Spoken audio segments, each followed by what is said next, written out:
Good morning, everybody. We are going to wait a few minutes and look forward to speaking to you all on today's live. It's been a while since we had one of these, but if you're just joining us, we will be doing a live and educational seminar on the EB-5 program and some important things that I think you should know about. So we'll give it another minute or so before we get started. And if you have any questions about the EB-5 program, please, by all means, go ahead and put them in a comment, and we'll do our best to address them, assuming time permitted.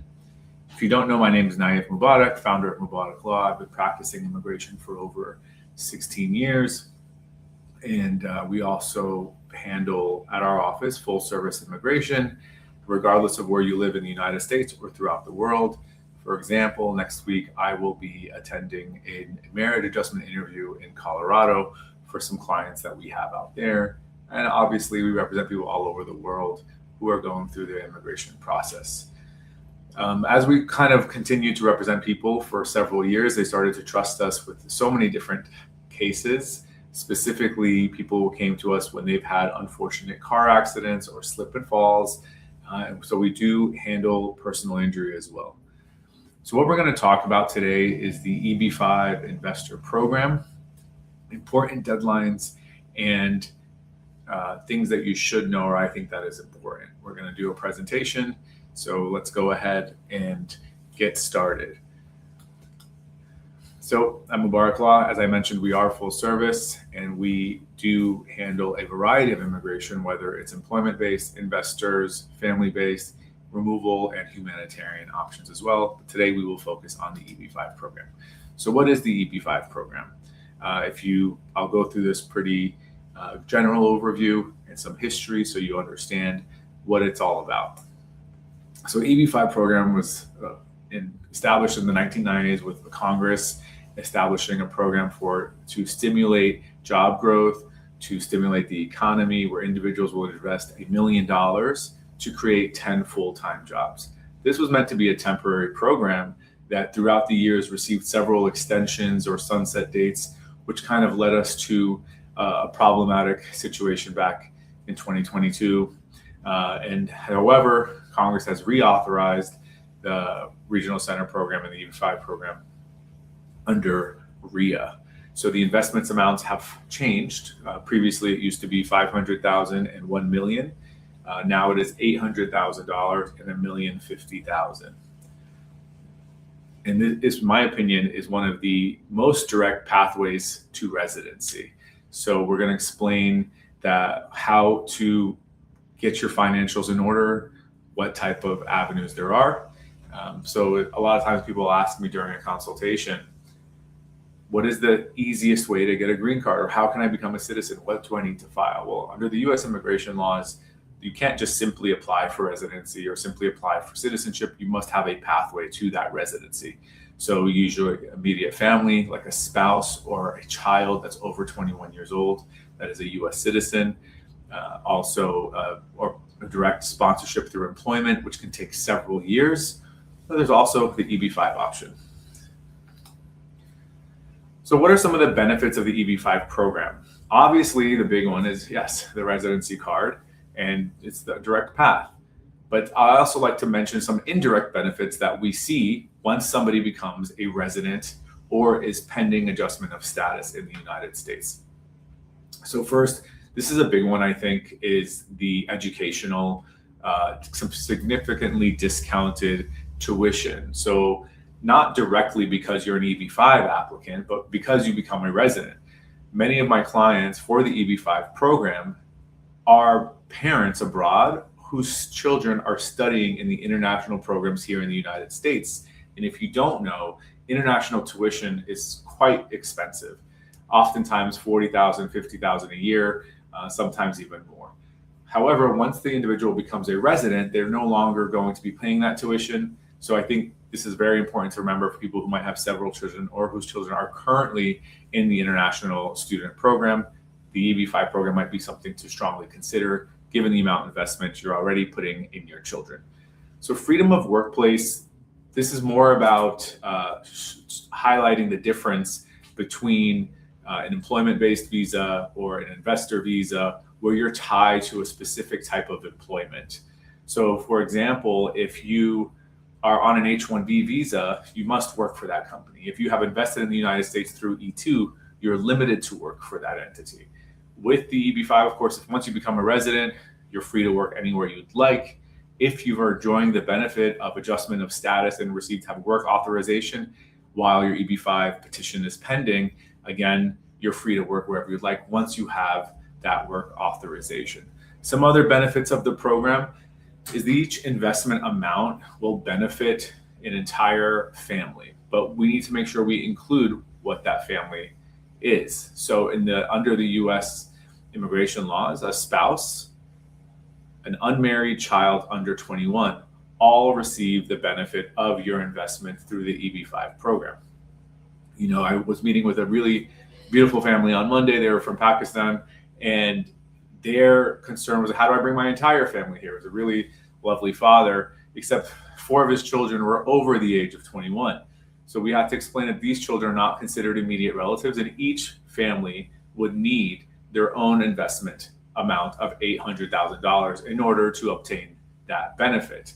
So that is something that's great. So if you have, whether you're single and you're doing this program, it's $800,000, or if you're married with 4 children under 21 years old, it's that same investment amount. How are we eligible for the EB-5? What is required? The EB-5 investment requires, of course, the capital investment, which is the $800,000 under the Regional Center program. It is also $1,050,000 under the direct investment path.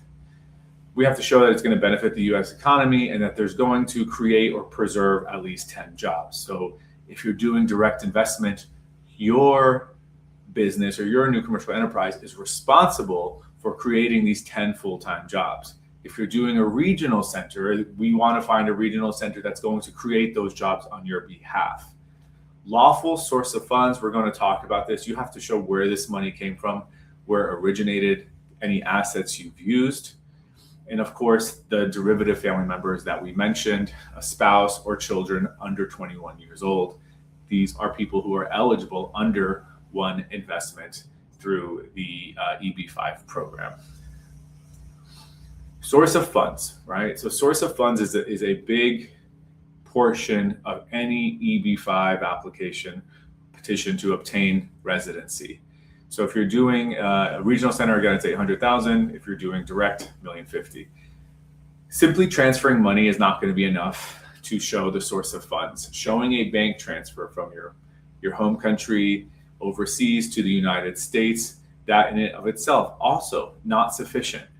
They're going to want to know, well, how did you earn this money? If it's through wages, can you show us your tax returns? Can you show us your pay stubs? Can you show us how you've accumulated these funds over time?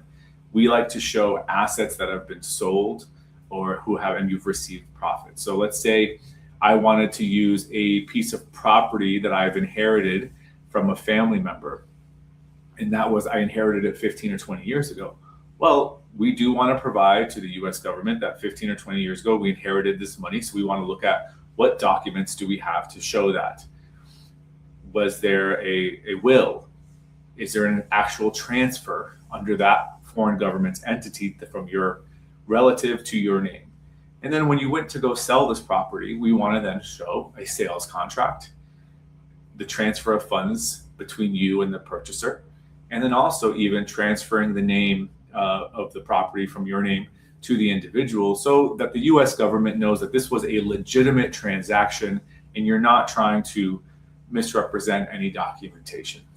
Another thing that we've been seeing lately since the new law changes is they want to know 20 years of employment history. They would also like to see your tax returns for 7 years. So these are really important things. And before you invest in any regional center or direct EB-5 investment, we want to make sure that we have a lawful source of funds that is going to be successful.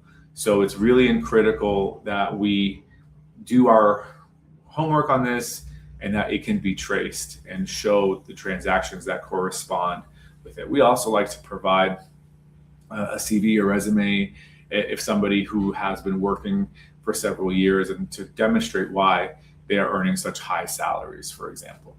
One thing that is really interesting and that happens more often than you think is a gift. You can gift this money to somebody. So if I personally don't have the $1 million cash or the $800,000 cash, but my parents want me to obtain residency in the United States, my parents can gift me this money so that I may invest in the EB-5 program.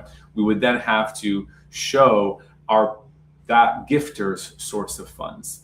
And, we want to make sure that all of this is lawful and that you can trace those individual source of funds as well. Again, a lot of times the people who are pursuing EB-5 programs will tell you, this is for my children's future. This is for a plan B. So it's not uncommon for us to see gifts from parents, family members, or significant others. So source of funds is very, very important. So which investment path is right for you? I do get asked this question.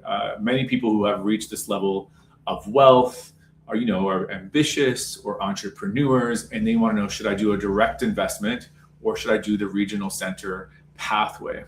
And oftentimes they ask me questions like, what is my return on investment, right? Because they're investors and this is an investor visa. Well, I like to remind everybody, you're sitting with an immigration attorney. I do not work for Merrill Lynch or Bank of America. I'm not here to make you money. I would love to, but I'm here to make sure that our process for residency is successful. So anytime there's an investment, your money must be at risk. So you do have to understand that there is no guarantee in any process. We've had significant success from almost all of our cases to date. So the truth is the important thing is about finding a good project, preparing your source of funds, and making sure to provide USCIS with what they need. Now, these entrepreneurs will say, well, Naif, I would prefer to do direct investment because $1 million today, I can turn that into 3 million in 5 years. I don't want to get less than 1% return. Well, we talk about some of the risks associated with that. So with the direct investment, you are responsible to make sure that the entity survives, the entity maintains 10 full-time jobs, because a lot of times it's sometimes difficult to either hire or sometimes to maintain staffing. Or if you're new to the United States, if your business fails, you could now potentially be out your investment amount and also out your green card process. So I personally, if I had it my way for the clients, I prefer the regional center route. I believe that tends to be more direct, less stressful for the clients, and more predictable. Although we can't guarantee anything, we like situations where we can predict potential issues and have multiple people, others responsible for the job creation. So with the regional centers, you're essentially joining their project and you are one of multiple investors, and the regional centers are creating numerous jobs. So I like the idea of the regional center taking the responsibility of the job creation rather than our individual clients. I'd like you to focus on doing what you do, making money in your industry, working, continuing your own career, because maintaining a direct investment in the 10 full-time jobs can be quite burdensome, and if it does not work out, would be disastrous on numerous levels. So for regional centers, there's a lot out there, a lot of things you need to know. What is their track record? Do they have a 956F approval? Do they have one pending? Has other people received the residency cards through it? So it's very important we do the due diligence on regional centers. And it's very important you keep in mind, if something's too good to be true, it probably is. So when you see an individual or a project promising you guaranteed 10% return, guaranteed processing, but it's kind of, they don't have a lot of time in the industry, or you can't trace numerous approvals to them or track records, I would be cautious of it. A lot of the super heavy hitter regional center programs offer less than 1% return. And that's usually a hard pill for my entrepreneurial clients to swallow. But if they have a good product, they know it, and they are basically in the business. We'll create the jobs for you. We'll give you hopefully a mitigated risk investment, and in exchange, you're getting the residency card. So if you're doing the EB-5 program, if you're sitting with an immigration attorney, your return on investment should be the resident card and, yes, receiving your monies back. But you want to make sure that you review the regional center programs and do the due diligence on that. We oftentimes will tell our clients, we want to look at their job creation numbers, their track record. You, on your hand, should be looking at the financials. If you have a financial planner or somebody you trust to evaluate it and mitigate or review the risk associated, we encourage you to go ahead and do that. Okay, so earlier when we started this presentation, I mentioned it was a temporary program and there was receiving sunsets, and it was constantly being kicked by Congress an extra year.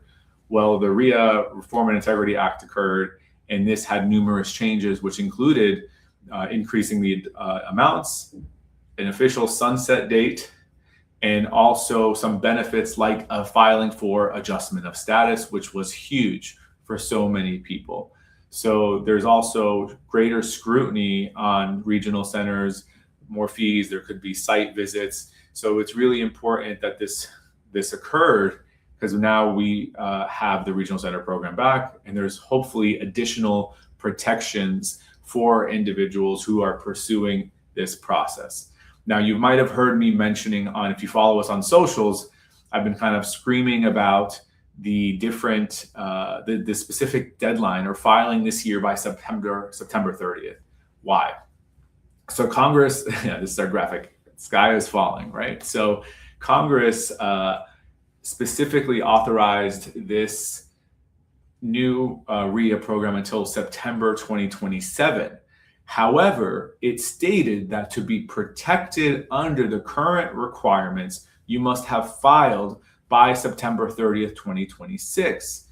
So for those individuals who are considering EB-5 and then may file between October 1st, 2026 and September 2027, if Congress reauthorizes the program and changes the requirements, you could be subject to the new changes.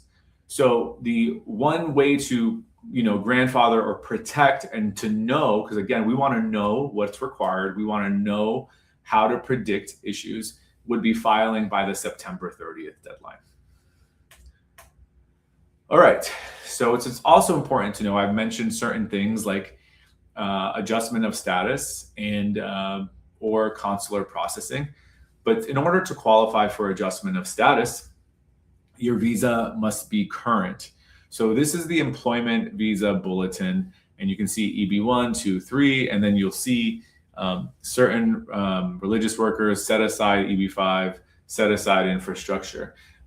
Basically, if you see a C under the EB-5 category, that means you're eligible for adjustment of status if you are in lawful status and you meet the set requirements under INA 245, right? This does not mean you're going to immediately get an approval. It means there's a visa available, so you can submit your 526E, your 485, which is your application for permanent residency, your 765, which is a work permit, and your I-131, which is the advanced parole document that allows you to travel. Once you file the 485, you're not allowed to travel until those documents are issued. But the 485 is one of the new benefits under the RIA program, and that is something that we like to see here.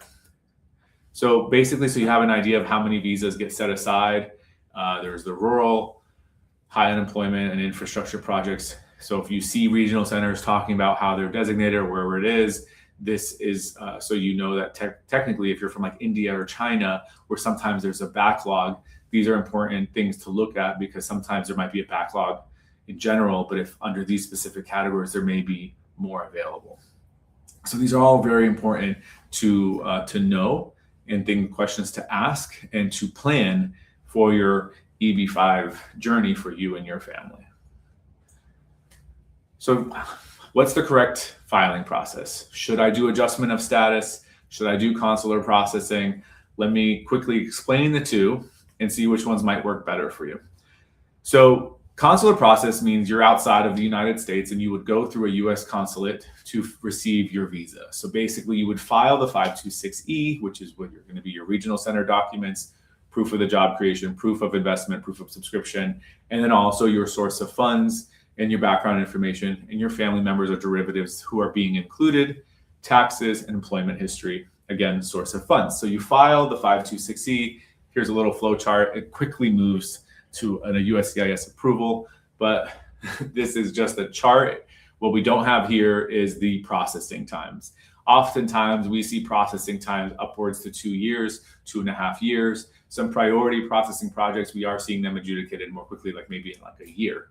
But assuming, let's say on average, 2 years, USCIS has approved your petition, it will then be sent to the National Visa Center. Now, 2 years is a long time, and a lot of things can change. However, the September 30th deadline protect us from any changes in the law. And number two, if you have children that are 18, 19 years old, while the petition is pending, we're going to freeze their age under the Child Protection Act. And so that's something that we also have to keep in mind. Remember, when your child becomes 21, they're no longer going to consider immediate relatives. However, if the 526E has been filed on their behalf, we can freeze their age while the pending adjudication of that petition. So USCIS approves it. The file gets sent to the National Visa Center, which we then, our number's a little bit out of order here, but follow your eyes. But I'll modify this presentation and we'll share it for anybody who's interested. Once the National Visa Center has your background documents, has your you get your medical examination, and you get scheduled for an interview. They're going to go to the interview, verify, might ask you some questions about the project. How much do you know about it? Might ask you some questions about your source of funds. Generally, we'll issue your immigrant visa. And upon entry, you'll receive a 2-year conditional resident card. We'll talk about removal of conditions later, but this is consular process for those who are abroad. Okay? So you file the petition only. So if you are abroad and you have a tourist visa, or you don't want to be landlocked in the United States because you have to go home, you have to get back to work, you cannot be landlocked, then consular process may be for you and not adjustment of status. Adjustment of status, again, was something that was new for us under RIA, and it's a wonderful thing because the processing times can be 2 years. So adjustment of status basically has allowed our clients and other investors to pursue their residency card, employment authorization document, and travel document while their underlying petition is pending. So as I mentioned, if the case takes 2 years and you want to start living your life in the United States, you can start doing that under the adjustment of status program. It allows you to remain in the US during the adjudication. Several months after filing, you'll see here, you'll get the work permits, and the EAD is a work permit, or the advanced parole approval. So here, 526, adjustment of status, 485, 765, 131, you file it all at the same time. Receipt notices, fingerprints, then the approval. From the work permit and travel document approval, we're probably going to wait another year or so, and then you'll hopefully receive an approval from USCIS, which leads to the 2-year conditional resident or green card. And then after 2 years, for both people, either adjustment of status or consular processing, you would have to file 829 to remove conditions in order to obtain your 10-year permanent resident card, which then the next natural step for most people would be naturalization. Now, something I'd like to add here, filing Form 829 can also be a lengthy process where the adjudication times can be 2 or 3 years in order to get an approval. And you're going to say, well, now if I've now had my green card for 6 or 7 years, when do I get to do the naturalization? Well, you have to wait. You must obtain the residency card for 5 years prior to applying for your naturalization application. So if your 829 is still pending and you've now reached year 5 of your resident card from the original conditional date, you can then still file for naturalization. You know, this is like you get your application in, but it's not going to be adjudicated until the 829 is adjudicated. So this is the 829 period that would kind of show that you created the jobs, sustained the investment, and then you've removed the conditions. We briefly touched on that. And that kind of leads us to the end of our presentation. We tried to provide you with an overview of the EB-5 program. Again, some of the takeaways, if you are joining us, it would be the September 30th deadline. So if you've been on the fence about it for a while, then now is the time. And also to be mindful of any shady regional centers or those who don't have the track records that you want to see when investing such a large amounts of money. Let's see here if I have any questions. Okay, here's one. How long will my money be in the regional center? So most regional centers have their own term or agreement, and you want to think of it as two different cars, but you're both heading in the same direction. You have the USCIS car, which requires your investment to be in the project for 2 years, but the regional center agreement might have you promise to be with them for 5 or 6 years. That is going to vary with projects, and typically we tell people your money is probably going to be locked in a regional center for 5 to 6 years. Any other questions?